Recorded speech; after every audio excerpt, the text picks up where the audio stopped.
Ryan. And now, a word from our sponsor.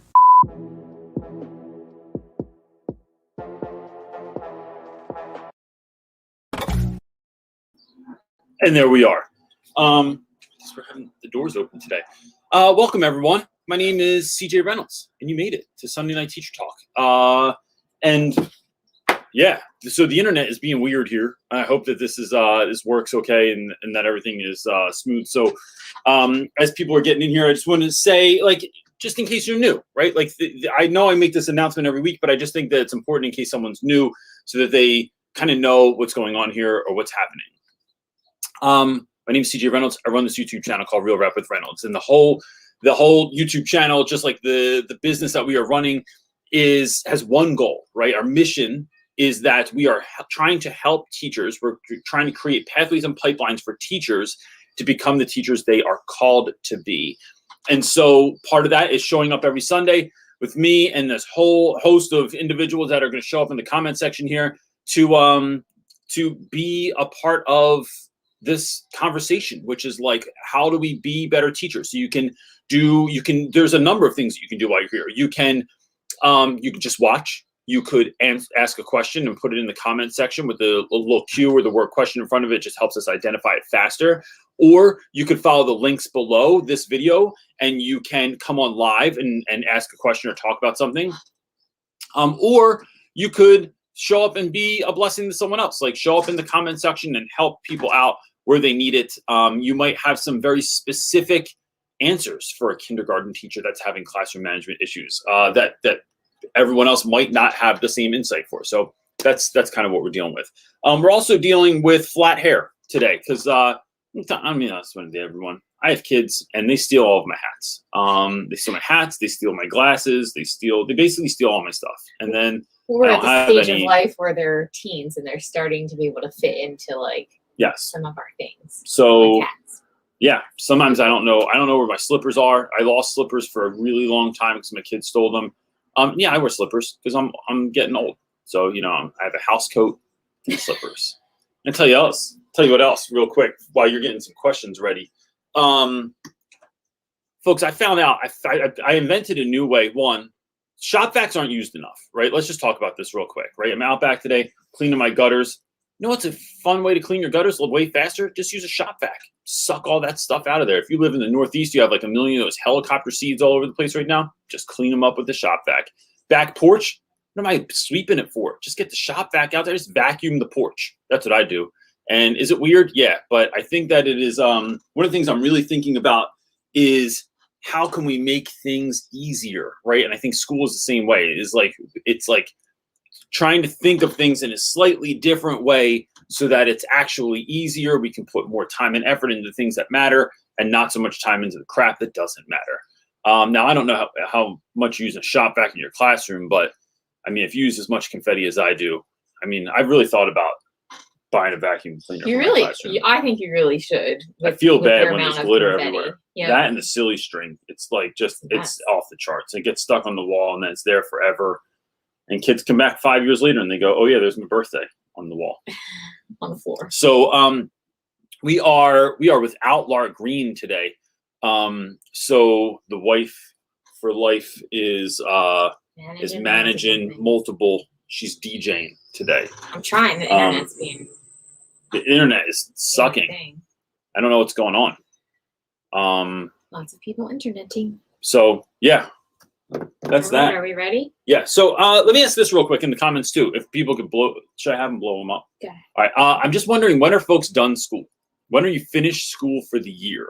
That's what I'm interested in. So like, you can even say where you're from too. Like, so like what state or country are you from? And then like, when are you finished school for the year? That's what I'm interested in at the moment. All right, babe. Got anything for me? Need a minute? Mr. Jacob is asking, hope you and your family are doing well. We are in the last few weeks of school. What have you done the last week of school and the last day of school to make it memorable for students? I teach 9th through 10th. Memorable things. I used to do when we were in school. I don't know how we're ending the school year this year. No one can tell us. So I don't know how I don't have like a deeply impactful way to do it this year. I think it is, part of it is like, gosh, I used to give out awards to kids. I would go to the dollar store. So there's a number of ways I did this. One is I would go to the thrift store or the dollar store and I would buy things and spray paint them gold, because everything that's gold is a trophy. And so, play dinosaurs, spray painted gold, like little toy dinosaurs. You get a whole bunch of them in a bag. It's now a trophy. Some kids I would have medals for, and it would be all kinds of different stuff. It's not just grade oriented, but it's like, who was the kindest this year? Like, and then I would make up ridiculous awards. I probably still have them on Google Drive somewhere, like absurd awards. Like if I was getting attacked by a shark, if you're getting attacked by a shark, you want this dude by your side. And then that kid would get that award for, I don't know, like dumb stuff. Like, I don't know. So that's one way. Another way that I do, is I've talked about this before, like for seniors, I have them write letters their first day of freshman year, and then I give those back at graduation. So man, I got to go get those ready. I'm not in school, so I'm like, that's not in my thought process right now. So I have to go dig those up, because I give those back at graduation. That's a really fun way. But I think it's trying to have kids like look back on the year for the good stuff that has happened. So I've done like gratefulness activities before, where I've had kids like write down what they were grateful for. So we're not just, there's too many things in the last year to really focus on that are negative or that are like just a drag. And so it's finding stuff that's actually fun or interesting or memorable in a positive sense to sort of focus on. So that's it. What you got, dude? I got a couple questions. I'm having a hard time getting them to you take your time, because I am ready to sing a song if necessary. No, we don't want to do that. So we'll go straight into Matt's question. He is asking, I'm a 33-year-old first-year teacher. Is this Matt Paris? Matt Paris. He's on here. Oh, he is? Yeah. I think he's supposed to go in then. Oh, okay. Let him ask I'll ask him. Can you take Jacob's question down then? Well, yeah. Cool. Thank you. Let's beam him in. What's up, Matt? How's it going, man? Great. How you doing? I'm doing all right. It's Sunday. You know how that goes. My room is. We'll get there, but yeah, you are my freaking hero, first of all, because this is my first year teaching. I've picked an interesting year to start, I know, but I'm a high school Spanish teacher, and it's been a tough year. We've been hybrid all year long. This was our first week back, 5 days. Everybody back. So I went from classes of 5 and 8 to 28 and 30, and so I was worried about that, but honestly, it's been super fun, and I don't hate it yet, and I'm still loving life, so it's a lot of fun. But without wasting without wasting a lot of your time, I'm a Spanish teacher, like I said. So I think my main thing has been, when we were hybrid, there's really no way to keep them from their devices. I mean, they need them, to connect with you, obviously. But when you get back into class, like, they're using Google Translate all the time. They're using, different things to help them. And that's good. It's okay if they translate stuff word for word or whatnot. Is not good. And so I'm trying to figure out ways to keep them without avoiding accessibility issues, or without, keeping them from, being able to do things that would help them with their assignments, to keep them engaged with pen and paper and not reaching for the computer to do everything that they can. So I don't know if you had any ideas on that or anything, what you do with that. Yeah. So, first of all, thanks for saying anything nice to me. I appreciate it. Doing stuff, and it's just nice. Second, I think it only gets easier from here. So teaching next year should be much easier, because you're not trying to do this, hopefully, hybrid model. Right. To your question, I think, it's about. I think there's a couple of things. One, it's about getting kids to really understand why those sorts of programs don't always work, right? So like why we're doing it this particular way. And although that way's easier, you're not learning, right? So if the goal here is to actually learn Spanish, then this is the best way to do that. So I think the second piece is if you can carve out time so that like either we're on devices right now or we are not, like that I find is just easier because you're not playing whack-a-mole, right? So like when my guys are not on laptops are closed. It's done. Things like phones, I never have phones out in my classroom unless we are doing an activity where it's like, hey, you can have your phone out. But other than that, like I just shouldn't see it.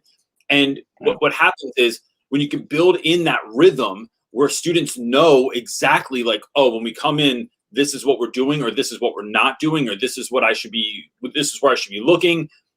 I find that building those rhythms in really helps students. So it's not just policy or the rules. I like that terminology of rhythm also because it allows kids to know like, no, this is like, I need everyone to be off devices right now because this is what we're doing. And there's only this much time to do it, right? So I always put time constraints on what I'm doing so that kids know like, we'll be back on that in a minute, or we'll be doing that in a minute, or there's a sense of urgency to get this done. I think that helps also. It just helps kids like to focus. Yeah.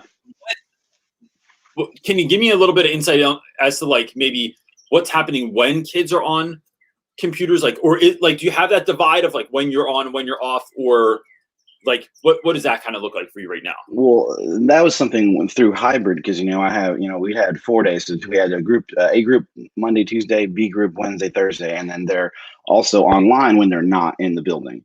So I'm running 2 classes at once. So the easiest and most sensible thing at the time was to have everything on Google Classroom and just have it available. So their computers are already open. So like the assignments were on Google Classroom. Everything was on Google Classroom. I'm getting away from that and using more paper, pencil, and we're doing more interactive stuff. So I think that'll get better. But and I still have kids, quarantined or whatnot. So I'm still having to sort of continue to at least make everything available online. So it's tough when I try when they're in class now this week. I've been trying to say, okay, here's this paper copy of what we're doing. We're doing this now. You don't need your computer for this. Rock on. The thing is, however, if they need to look up a word or something, I don't have as many like Spanish English dictionaries like we used when we were in school. Like, they're like a book. What do I do with this? And so if they want to look up a word, they can either ask me or look up a word. So I try to go around and just proximity like police, like, I see you putting that whole sentence in there. That's not going to help you at all. Like, it's okay. We're here to make mistakes. That's how we're learning. If you just get the answer, you're not learning anything. So right now I'm just trying to police it that way because everything still has to kind of, not everything, but a lot of things have to be available at the very least online. So it's tough. I think, look, there's a really good thing to remember too, is that like school's almost finished. And so it's, to me, I use the end of the year as like an experiment, right? It's about just trying a bunch of stuff. So like if you have an idea or if you think something's going to work, just give it a shot, right? It might be total train wreck, whatever. Absolutely. But then we're also in the midst of teaching, like during the most insane thing, like this idea of hybrid teaching, where you're teaching at the same time the kids are on the computer as people that are there. It's so, it's just dumb. It's like the worst model. Like someone who never taught was like, that's the person that came up with that idea. And we know how that works, but yeah. It's like, it just reminds me of like, I don't know if you ever saw the movie Big with Tom Hanks, but like the company like builds like this building that transforms into a robot, and it's like nobody likes that. Yeah. That's the same guy that came up with the hybrid model. So it is trying to just figure out ways to survive the year, to get through this year, and then sort of readjust next year. But I think teachers should really be pulling together and like letting schools know that like the hybrid model just doesn't work. Like that needs to be loud and clear. And then trying to figure out like just in these last few weeks, like what are you going to do to win? But that's like the best piece of advice I give you is like, don't like, like there's a part of my brain that's already on summer break. Like I'm already kind of there because it's like, dude, I have 9 more classes left with students. Like, and I only see them twice a week. Yeah. So it's like 9 more periods in there. I'm just not going to like wreck myself about it because I want to, because it's like sort of an impossible scenario right now in a lot of ways. Right. It's like, let's start thinking about next year and trying stuff at the end of this year so that we can see what's going to work good next year.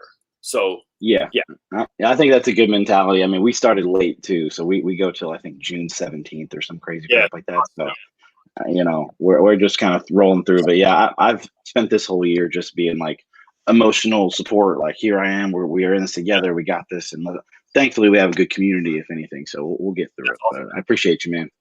Look, Matt, thanks for coming on, man. I appreciate it, and we'll Yeah, talk man. to you soon. I'll talk to you soon. Absolutely. Thanks, man. What do you got next, wife? Justine is up next.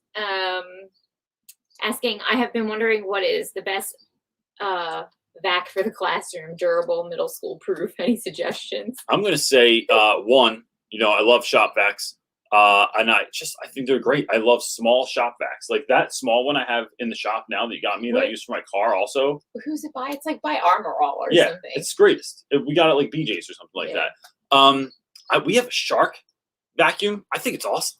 I love our vacuum cleaner. Shop vac is probably the most durable, I would imagine. Yeah, because you know what? Here's the thing about shop vacs is you can break a piece on it and just go buy another one of the piece. Yeah. Like you don't have to worry about stuff. Now you can't like roll it on the floor as nice and stuff like that, but like if you have hardwood it depends floors, on what your needs are, right? Like for you who throws a lot of glitter and a lot of like that stuff, like being able to do major like vacuum with a shop vac, I think would work better. But if you're doing like regular carpet vacuuming, because you have little kids that sit on carpet and that sort of stuff, I think you can't go wrong with a Shark. They're like durable, they last forever, like, and they're great. Now here's the thing: if getting a vacuum cleaner, I'll just really quick story because I didn't know that this existed. One time I was creating a garden at school. We wanted to make like a outdoor vegetable garden. So I went to Home Depot and I was like, hey, do you guys have like a discount for like teachers or whatever? Like a teacher in West Philadelphia. I have zero budget, but like I wanted to like build this garden, and like this is the stuff I need. It's like, I don't know, $2,000 worth of stuff or something like that, like to make like the most legit version of what I want to make. And that was like for drills and all kinds of like the stuff to put it together. And Home Depot was like, yeah, we'll just take care of it. Like you just go get whatever you want and then bring it up to the front and you can just have it. And I was like, what are you talking about? And they said, yeah, there's money built in to our store budget to like for outreach and stuff like that. So they said that most big box stores have this. So I think it's worth going somewhere, or like, I mean, not Best Buy, Bed Bath & Beyond, I bet. Yep. It's like worth going to some like store and just saying, hey, do you all have like any kind of like community funding where like I'm a teacher, this is what I'm trying to do. I didn't know if you provided like a special discount or something like that. I think that if you don't ask, the answer is already no. So it's worth asking because you might just be able to get that for free for your class. Okay, next up is Senora Jones. All right. I'm going to beam you in, Miss Jones. It's actually Leslie, sorry. How are you? Good. I have to like warn people because sometimes like folks are like mid bite of a sandwich and then I beam them in and it's super awkward and I wasn't picking my nose or anything. So no, all right. It's all right. How are you? Good. I was feeling Matt Paris there a little bit, like, yep, the keep fighting the good fight there, Matt Paris. Keep fighting the good fight. It's where do you teach? I'm in Mississippi. I teach at a small Catholic school here in Columbus, Mississippi. Yeah. All right. So what can I help you with? So I thought I would just give a little catharsis for the other teachers. I always wondered, because I'm pretty new to the profession, as a specials teacher, I must be doing things that irritate the main homeroom teachers so much, but they're too polite and Southern to just like tell me that I'm doing something wrong. So I thought, I'm sure everybody, your whole community would be more than willing to tell me what are those annoying things that specials teachers do that homeroom teachers secretly have always hated. So I can stop doing those things. I do a lot of annoying stuff that bothers other people. So what do you teach? Okay. What special? Spanish. Okay. So all right. So you and Pat would vibe on that. So what you do that is, what do you think you do that aggravates folks so much? I'm not sure. Like sometimes I don't give a lot of homework. Although this year, special teachers were allowed to give a pass on that because of COVID. But even before that, I didn't really give homework. And so some of the other students like your class because they're like, she never gives homework. She's great. And it's like, well, it's because I know you have a lot of math homework. You do your math homework or whatever.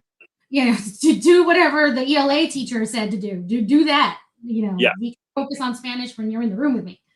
But I don't know. I mean, I teach pre-K through 8th grade.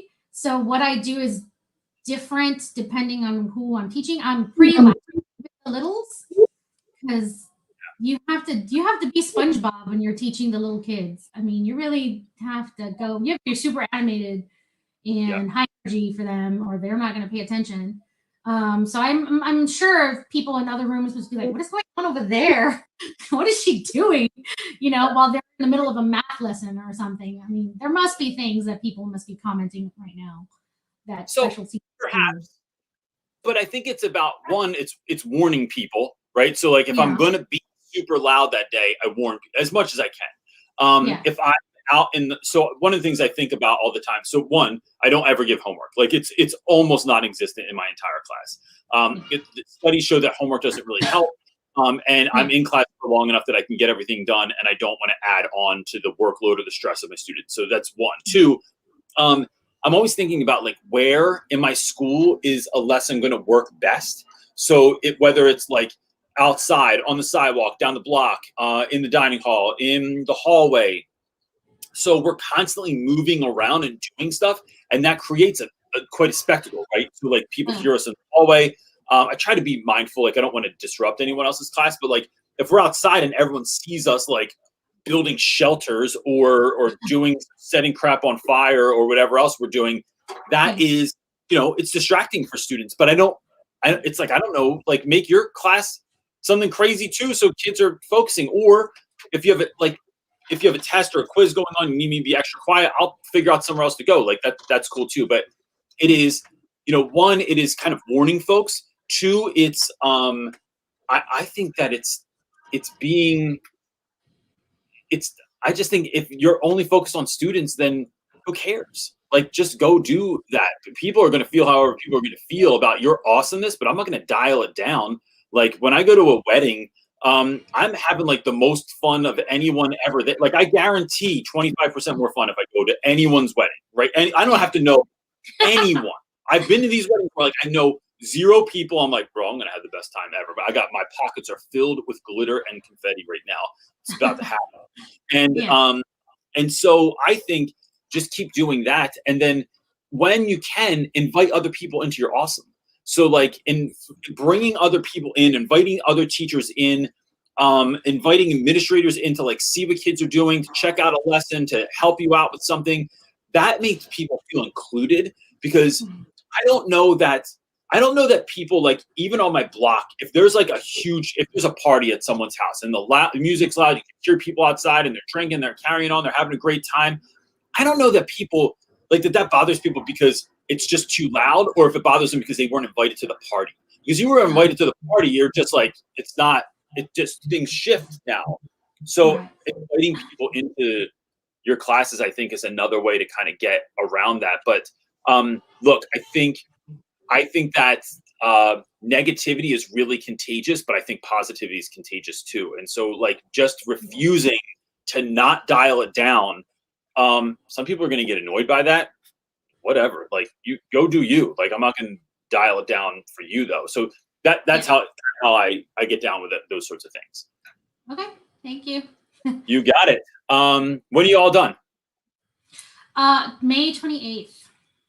The kids are done the day before, but we're done May 28th. We started like in August. Our school in Mississippi is 10 months long.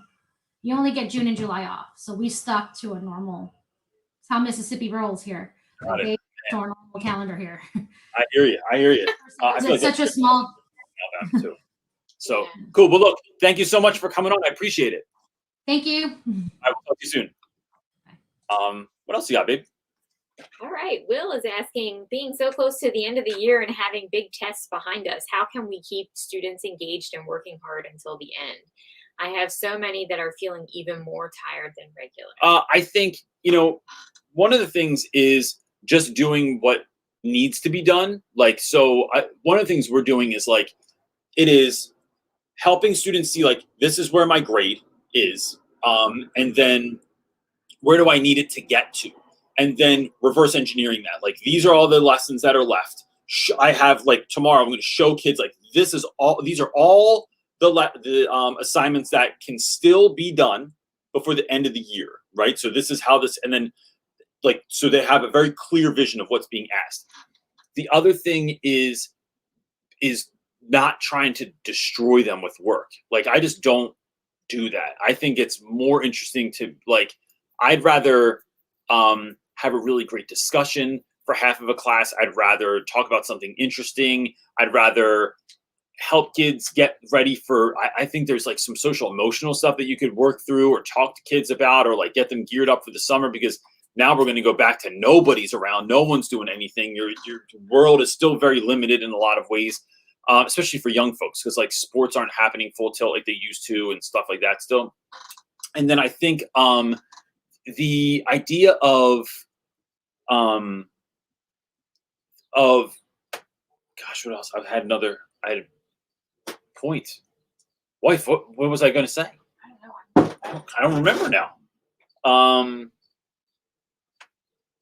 I think, gosh, what do we do at the end of the year to keep kids engaged? Oh, I did a lot of self-directed learning. So like the last 2 weeks are going to be a project where students are going to take short stories that we've done, and then they're going to create either a stop motion movie out of one of the parts of the story, or they're going to create a movie trailer based on like the story. So knowing the whole story, like what is a cool movie trailer that you could make to get people interested in reading the story. So, or if they made a movie out of it, like what would that movie trailer look like? So that's what we're working on, but because then that's like student directed. It is a big push to the end of the year. And I only have to facilitate. It's not like pulling teeth and getting kids to read and stuff like that.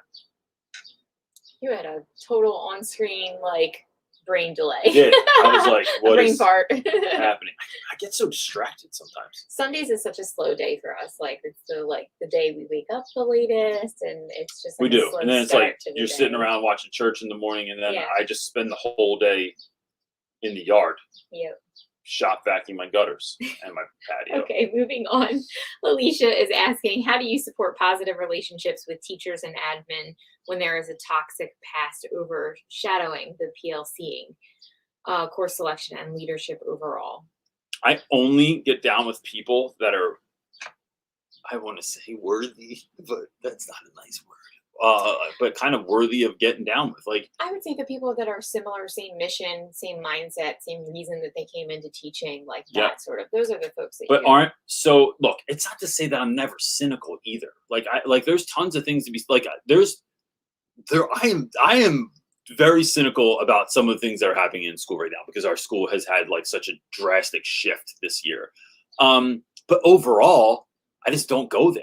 Overall, I just don't hang out with those people. Like in school, I don't even enter a room and sit down without thinking about where I'm going to sit. Like I stand back, survey the situation, not sitting there. Oh, you guys are going to complain about this the whole time. You guys hate everything. You guys are just miserable and want to go home and hate teaching altogether. This group over here. And then when other people are coming down, I'm like, yo, you guys sit over here with us. Don't even play like you're going to go sit at that table, because this is where this table's going to have it. And so I keep myself isolated as much as possible. And then even like, those are the groups that when there's a meeting and the meeting doesn't go well, or people were miserable, or we didn't really come to a conclusion, I love to lead meetings after meetings all the time. Hey, you 6, let's go talk about this real quick, figure out what we're really going to do, or how we're going to implement this, or how we're going to do this. And then you start building those groups, and then those are the people I hang out with. I don't even hang in the hallway with anyone that is just not like in love with what they're doing. Doesn't mean you can't have a bad day. Doesn't mean you're like smiling, happy people all the time. It's actually shiny, happy people, but it doesn't mean that you're there all the time. It just means like you can hang with imperfect folks, but you are trying to be mindful of, at their core, who are people at their core. right? Not in the moment all the time, but at their core, who are your people? And then that's all I get down with, man. And I don't even worry about what anyone else thinks about that. Anybody's welcome, but we just don't get down with like being miserable or talking shit on kids or like, oh my gosh, is it Friday yet? It's like, no, it's Tuesday. Why? I don't understand why you're asking that. It's like because it's a mind game, right? And I can't have people like, the job's hard enough, and there are Mondays when I wish it was Friday, but it's a mind game. And if I get in that, if I mess with that mindset, it's like the same thing with like my wife. Like I just don't like, I don't do that thing where like guys sit around, they go like, oh yeah, the old ball and chain over here, or like, my old lady, or like talking crap on their wife. It's just like, what? Like, why would you do that? No. Yeah. We're not at odds. We're together. Yeah. Amy. Yeah. Okay, you ready for the next one? I am. It's our buddy Stephanie. She's asking, any classroom management tips? I have tried positive reinforcements with little success. I have tried negative reinforcements. Again, no success. My teammates say I just need to get mean. I don't think mean, Steph. I think direct. Like I'm no nonsense in the classroom, right? Like which can seem mean, though. I think people confuse the two. They think they're being mean when you're being direct or you know, having barriers and well, look, I mean, I think it's interesting. Boundaries this and morning, I don't know if you were in the room, but Darius in a sermon said something today about like how young people they misinterpret things all the time, and he was kind of speaking to that, how like they misinterpret intentions, and so someone can think you're being mean or you're being a pushover. And so I tell kids all the time, like, don't mistake my kindness for weakness, right? It is not that like I'm not letting you have extra time or letting you go or being like, bro, I'm not going to talk to you again about it because I'm a pushover. No, I'm 100% like in control of who I am and what I'm about. Now, this is a partnership in the classroom. It's not a dictatorship. So we're working together here. But what I think is that so the shirt, right? Relationships are king. Right? Is that the shirt? Say no. Yeah, it does. Relationships are king. And teaching's only ever about the students. New shirt available on the website now. If relationships are king, then I'm going to build relationships with anyone that wants to build a relationship. There are tons of kids that don't want to build a relationship with me, right? They're just like, it's too weird for them, or like they don't need it, or you're not their person. Fine, cool. I hope you find someone else. Like legit, like there's no hard feelings. I don't have to be the guy for everyone. The second thing is education's only ever about the students. Then I need to not just focus on kids that are doing things they're not supposed to or that acting out of pocket. It is focusing in on the kids that need you also, right? And so if someone is like being a flaming dumpster fire over here today, like I need to remove the other children from the dumpster fire so they don't catch on fire too. I can't have a bunch of kids on fire. This is a weird metaphor. If someone just tuned in right now, they're like, what the hell's going on? Reynolds talking about catching on fire. But it is trying to create space, a safe space for all kids to learn. And if someone is being inappropriate, if they are being rude, if they are like over and over and over again, I am not against removing children from class, right? This is like a thing that I get into with people where they're like, you can never kick kids out because you're also kicking out your self-worth. And it's like, bro, you're an idiot. Like, no, I'm not. I'm trying to get that kid out of here so someone can help him get his mind right so I can teach the kids that are in the room. And then when you're ready, come on in. Like I only don't let kids back in if they were threatening to someone. If I think a fight's going to break out, you cannot come back in today. We need to figure that out on a deeper level. But that's it. But if you were like out of pocket or talking too much or whatever, it's like I have folks that I call. I don't call the office. I don't send kids to the office. I call my people, whether it's Meeks or Stu, or when Cho is there, it's Cho or Yank. Those folks come in, or other teachers that I'm in partnership with that will also call me on my off periods. Yo, Reynolds, I'm having a real hard time with this dude. Can you come down and talk to him? Got you, bro. But that's like what there's the PLC they give us, and there's the PLC that I create myself. And that, personal learning community is like that. I lean on them too. So I think, it is not about you single-handedly like moseying into town and handling it, and that's what teachers think a lot of times. It is talking to your community and trying to create a plan for those students that are being particularly difficult and having them help you out too. I think that is always the move. What you got? All right, our next great answer. Thanks. Next question. Oops. Appreciate it. Oh yeah, that was the right one.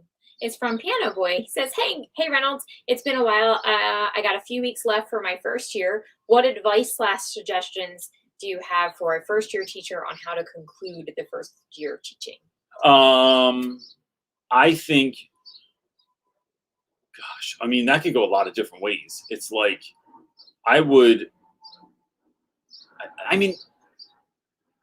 that's kind of,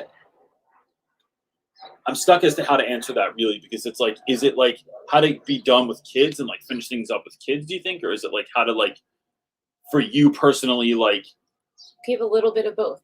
All right. So finishing things up with kids, I think it is planting the seed that students are always welcome in your room. I want kids to know that going forward, I'm not done being your teacher, right? Like mentorships for life, bro. Like I still have kids I keep up with that I taught a decade ago or more, like that I just still do calls with, emails with, check in with, DM with, like trying helping them like through life. This is a forever thing.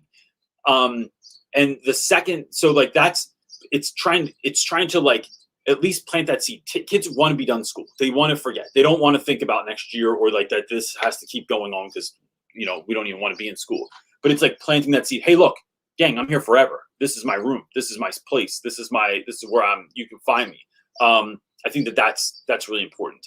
I'll tell you another thing that we've done that could be really good. And to someone's question earlier, my staff, we have had years, and this isn't happening right now for obvious reasons, but like we have divided up students, and then we write every single student in the school in the 9th grade gets a letter from a 9th grade teacher. And so we divvy up like who we could write to. And then there's a pile of kids that like, everyone's like, oh, I don't know about that dude. So then we divvy those up too. And then we write letters, brief ones to students to just say like, hey, loved this about you this year. So glad that you're a part of our school community. Like looking forward to the future. Or this is a really great thing about you.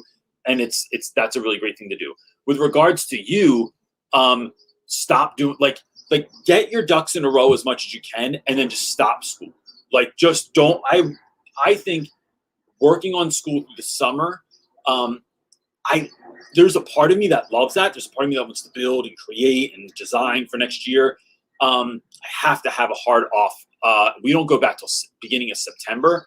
I'm hard off until end of July. Like I just don't, because I find that creating that space, having that empty space gives me so many more ideas, makes me feel so much more restful. And then it's just better. What you got? Well, I don't know if anybody can take off that comment. I can't do it right now because I lost the comment. I got you, girl. Bam. Oh, thanks. I don't have that little button. Well, okay, anyway, let's go. Paloma is asking, how is your year, Reynolds? What has worked and what has been the most challenging?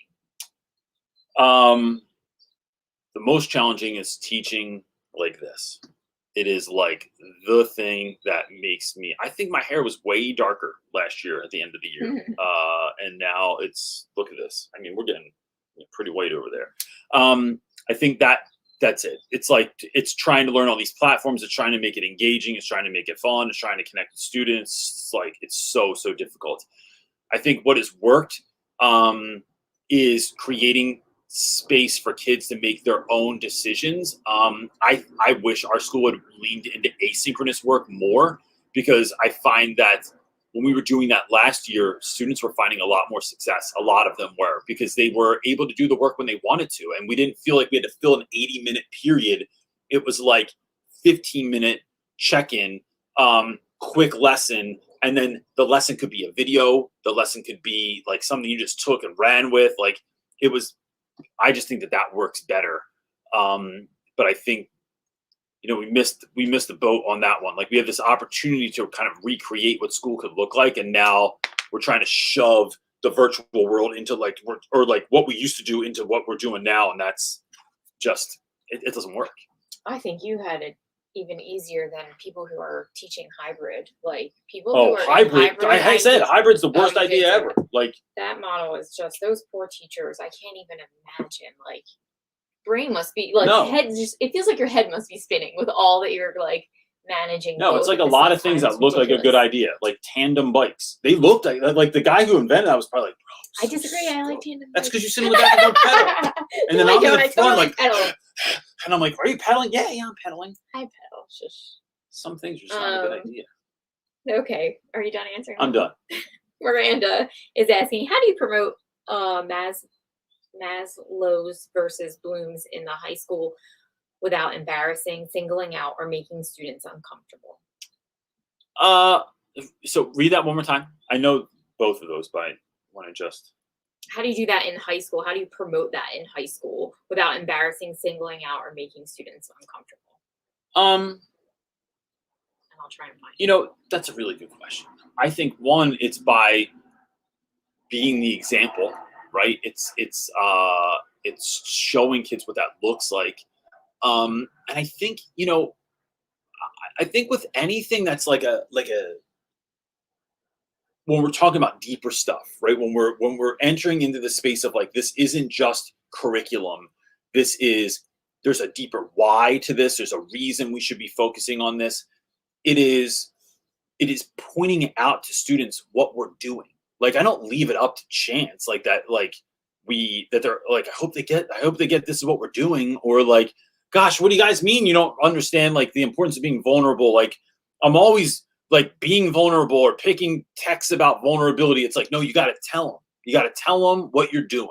And so I think that like when we're going to have fun, I tell kids it's going to be fun. I tell kids I'm having fun. I tell kids this is fun or this is going to be fun. Or like, if you do it this way, it's going to be fun. And when I tell kids that this is going to be challenging, I let them know that's going to be challenging. Like it's telling them, like, I don't want kids to think like, does Reynolds care about me? Is that why he's doing this stuff? Yeah, I care. On the first day, it is.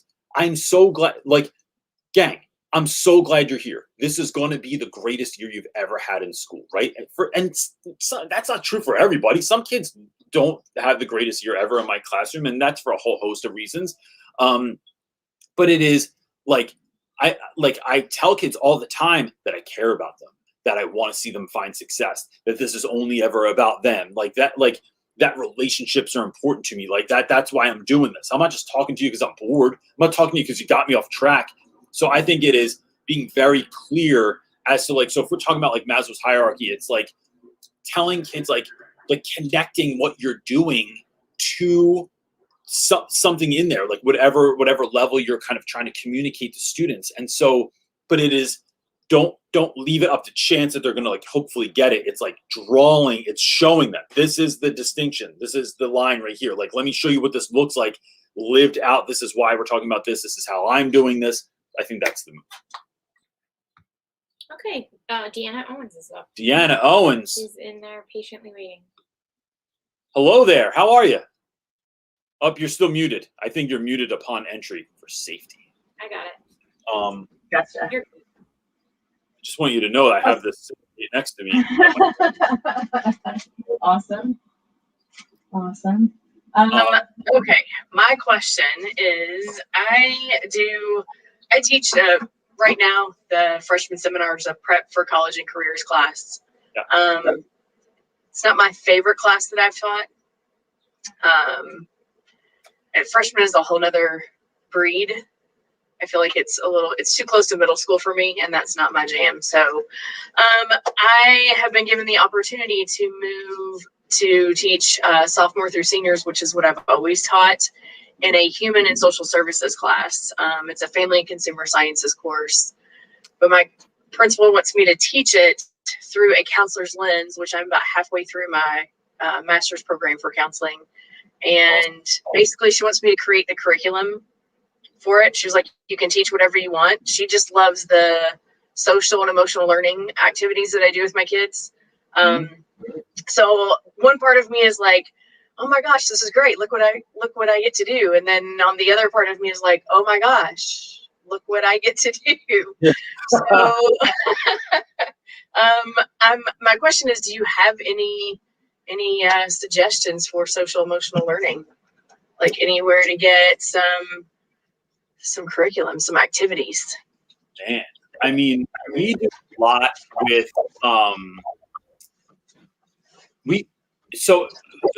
there aren't a lot of programs that we do, but we did focus on I'm gonna forget what it's called.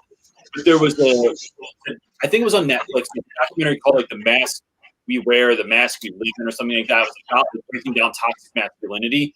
And so that's a big one in our school. Like there's a lot of that needs to sort of be unpacked, is like this sort of toxic masculinity. So there is a program that came along with that. And if you email me, I can send you like what I have, or like what the links are, so you can kind of get into that.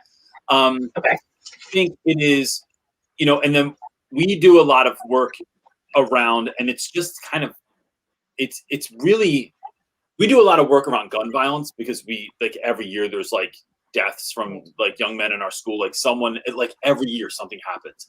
And if it doesn't happen to someone in the school, it happens around the school, it happens out front of the school. There's like that sort of thing. So, what I found is that sitting together with the staff, finding from the staff, like what needs need to be met, might be like a good like Google Doc survey to send out to your staff to say, hey, what are some of the things that you all think are kind of looking us in the face, and how can we deal, like what the students need to talk about or to work on or to grow in, and then let's work on that, because I think that changes from year to year. And then, other than that,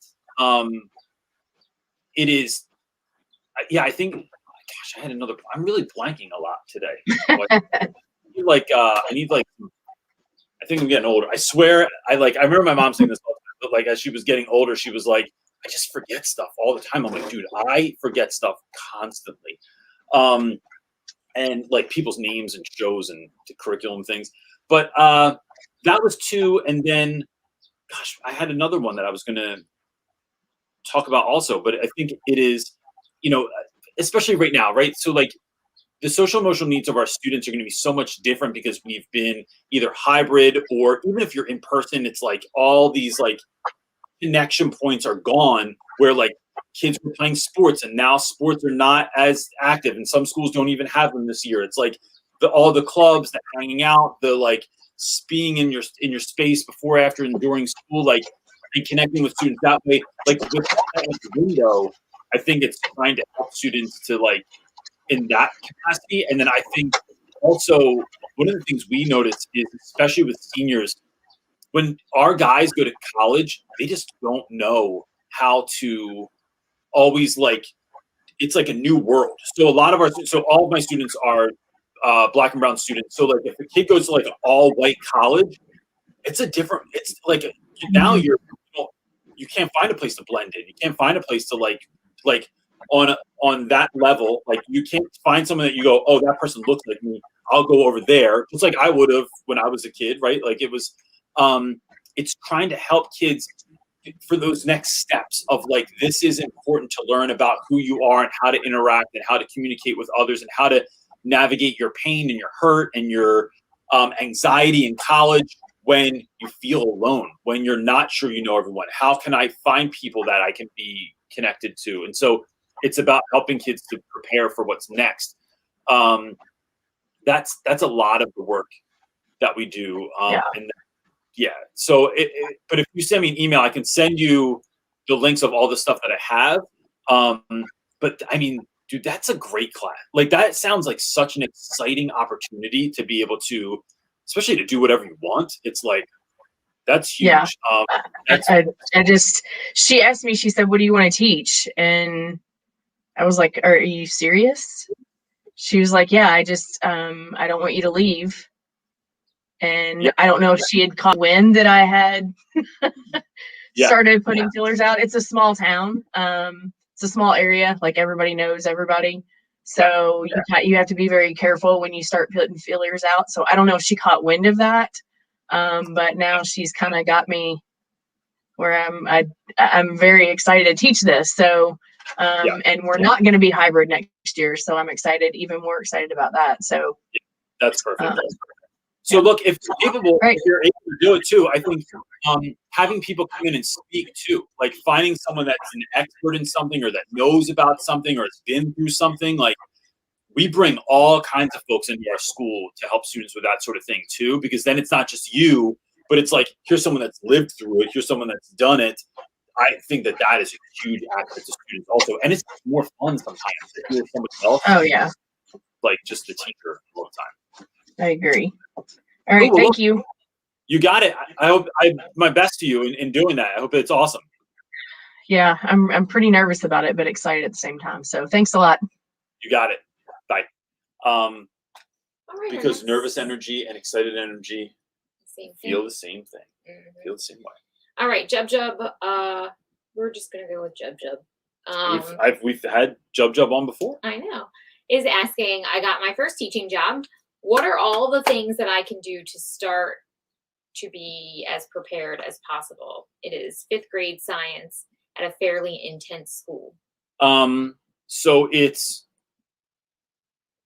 I think, creating a mindset of like, so look, I think this is it.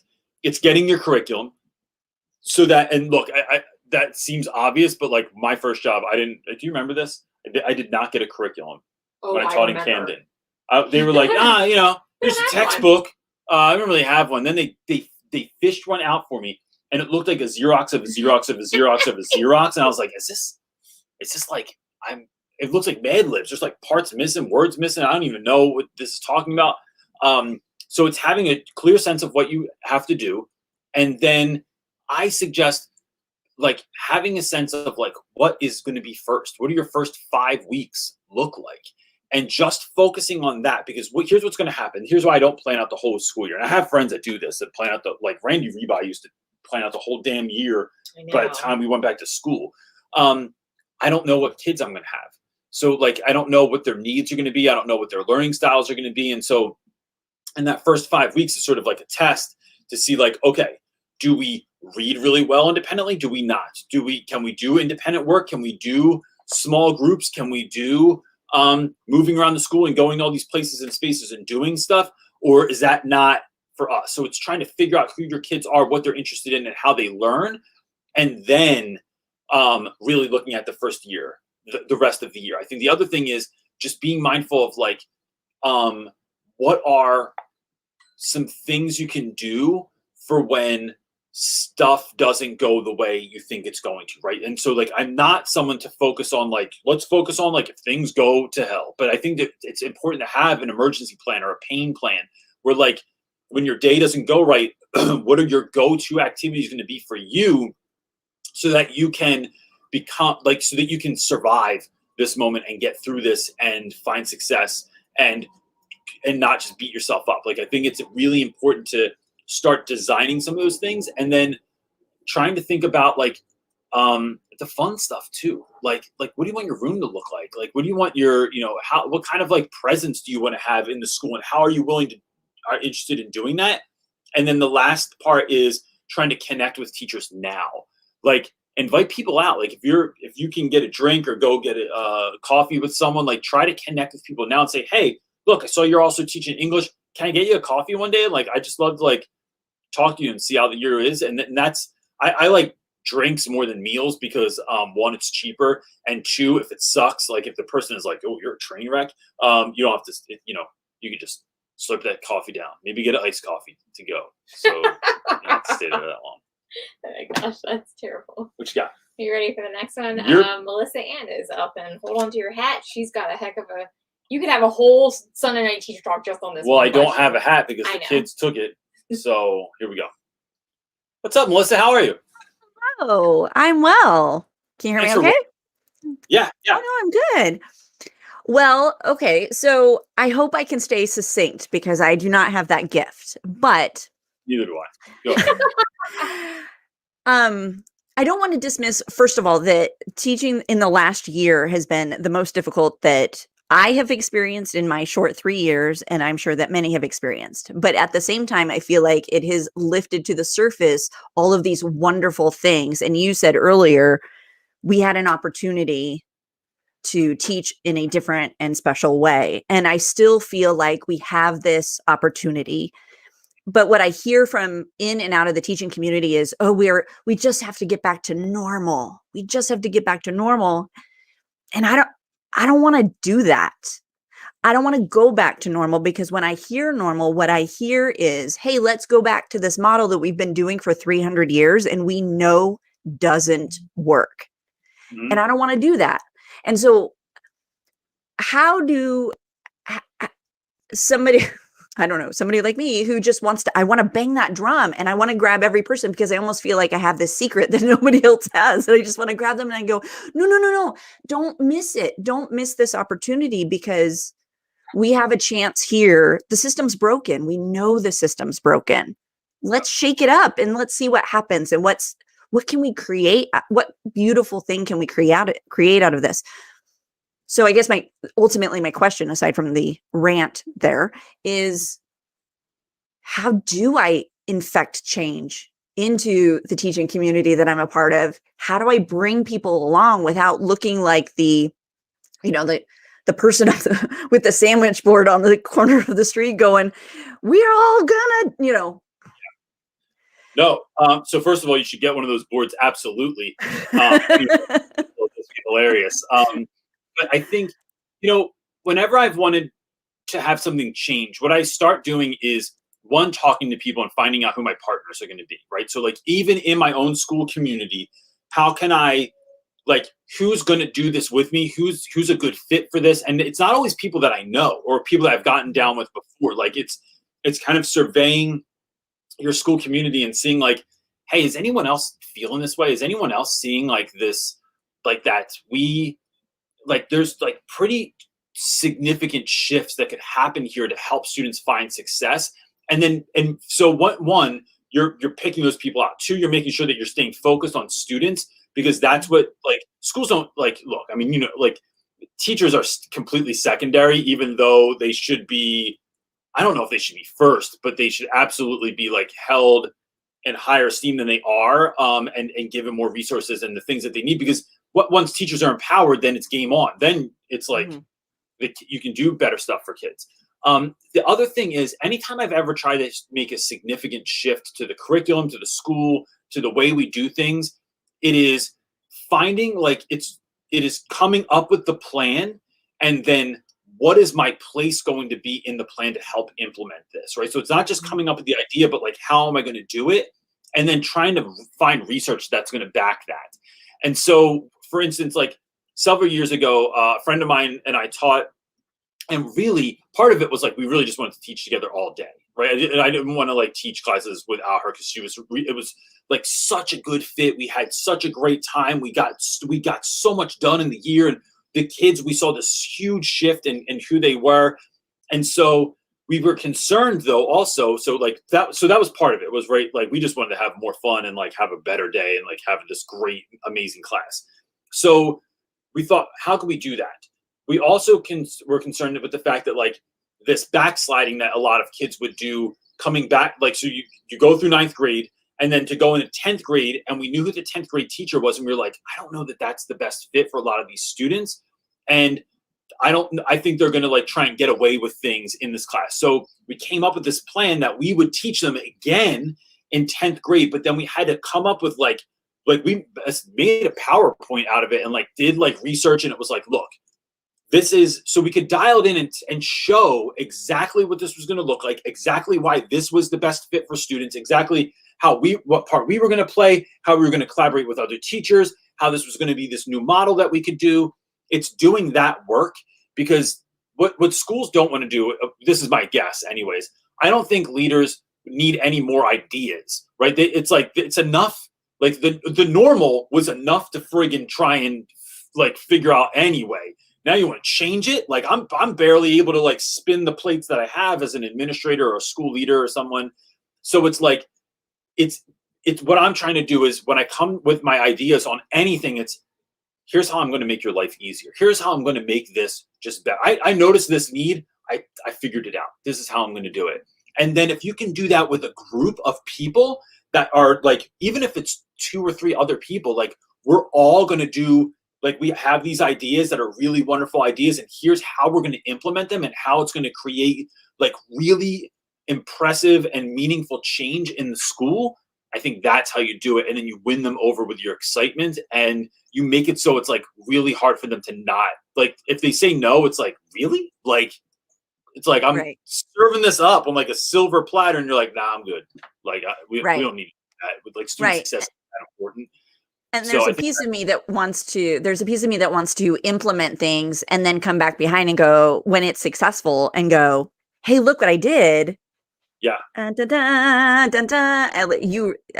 I've already been doing it. So why would you take it away now? There's a piece of me that wants to be not defiant in a defiant sort of sense, but sort of just do it anyways and just come back and go, well, I did the research. I practiced it. It worked. Hey, let's keep doing it.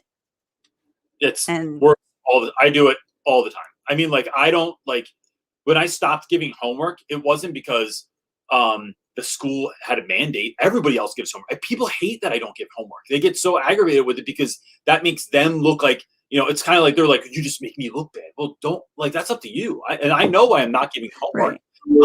And I put that down. And so I just don't do it. When I create spaces in my classroom, like anything I've ever done in my classroom, I have never asked one person for permission ever. I just do it. I do it late at night. I come into school when no one's friggin' there, make it look great. And it's like, if Buddy the Elf asked if he could make the Santa station look amazing like he does in the movie Elf, they probably would have said no, but he sneaks in the middle of the night and makes it look magical. Right. The trips that I've taken, I ask if I can take trips, but like, I don't know that, I don't know. Like, I don't know that like Gary Vee would have happened if I told the school exactly what that was going to look like. I don't think so. It's like, no, we're going to New York to meet with the CEO. But if I said like, look, this guy curses like more than my mom, which is a lot, that would be right. It is, or like having graffiti artists come into school and like, no, I have artists coming into school and they're going to do a demonstration with the students. And then the principal walks out and the kids have like spray paint cans in their hands. And he's like, wait, what? And I'm like, no. Remember that artist I had coming in? Like, I didn't say the medium. I just made it happen. Like, I just think that if you can't get it done on a big level, then I think that's the go-to. Or you go into this year total guerrilla mode. And then when it works, it's like, it's not just, hey, look what I did. It's like, look what we did, right? It's this inclusive language that's like, hey, look how great our school is. These are the kinds of things we do. We should do more of this. We should implement these in other areas too. So it becomes this thing that we're all like a part of this team too. And then I think that works. I think that sometimes I purposefully try not to get credit for things that were my idea. Mm-hmm. I don't want it to become the Reynolds, because look, I mean, I'm already on the friggin' internet, so it's like everyone's always just. My sense is this may not even be happening. Is like, you think you're the best, you think you're the great. Oh, because you have a YouTube channel. It's like, no, I don't like. When I'm in meetings, I hate that this book is behind me. This is only for YouTube. I don't want. I'm just like I like move over and like shift things. Right, because the danger. Yeah, because the danger is then when you do create something that's wonderful, I feel like I see this, and I think I've asked this in previous teacher talks, where the danger of creating something wonderful is that becomes the kingdom of self instead of doing what's right for kids. And now I'm building something for me, and I don't want to. That's not what I'm about. That's not even why I chose teaching. You're right. So, and because everyone will do something that's great for kids. They won't always want to do something that's great for you, or that's great for teachers, or that's great for the school. But if it's like, no, this is a really great opportunity for the students, people will be far more likely to get down with what you're doing. Right. All right. Cool. Well, thanks for your time. I appreciate it. You got it. Keep us posted. I want to know, like, if it works, if it's a train wreck, like you know, like, help us out. But like, I'd love to know like what happens next, and you know, if there's anything we can do to help. Absolutely. Thanks so much. All right. You got it. Bye-bye. Bye. What's up? We're done? Well, I mean, there's always more. There's always more. It's 2:00 though, and I want to it's 2:10. I want to let the team go. So I think I have dirt on my face. I'm just noticing. Look, everyone, before you go, there's only a few weeks left in school. So if you didn't get it in earlier, I'm just interested. Where do you teach and when will you be finished? If you could put that in the comments section, I'm just curious. Next week is Mother's Day here in the US. I don't think it's Mother's Day all over the world. I don't know how Mother's Day, I don't know how far and wide Mother's Day is celebrated. We're going to be celebrating the Not So Secret Wife next weekend. Yeah, so that's next Mother's Day, or next week. So we will not be on next Sunday. And if you're interested, new shirts, man. I friggin' love this shirt. It's so, I love it so much. And I always think it's funny when I wear a shirt with me on it. So there's me there, and then there's me there, and it cracks me up. You must love yourself. You're on your shirt a lot. No, I just think it's funny, and I'm a jackass. I'm a jackass. Yes, I think that's it, right? Someone said Mother's Day was in March here. Oh, I'm really? not so sure where here is, but crazy. Wild. Who knew? They changed up Mother's Day. It's not like Christmas. Or it's just the same day for everyone. Okay. I don't know, but whatever. Everyone, I hope that you have a really great week. And that, man, I can just keep talking. I have to shut myself down because otherwise I'm not going to be quiet. I hope that you have a really great week. And that's it, everyone. Peace. Let's go out with Kev. Let's hear Snack say "Sleepy Kid." Troubled by strange noises in the middle of your class? Do you experience feelings of dread in your classroom or school? Have you or any of your staff ever seen a class clown, troublemaker, or sleepy kid? If the answer is yes, don't wait another minute. Pick up your phone and call the professional. Reynolds! Our courteous staff are on call 24 hours a day, ready to meet all of your teacher needs. We're ready to help you.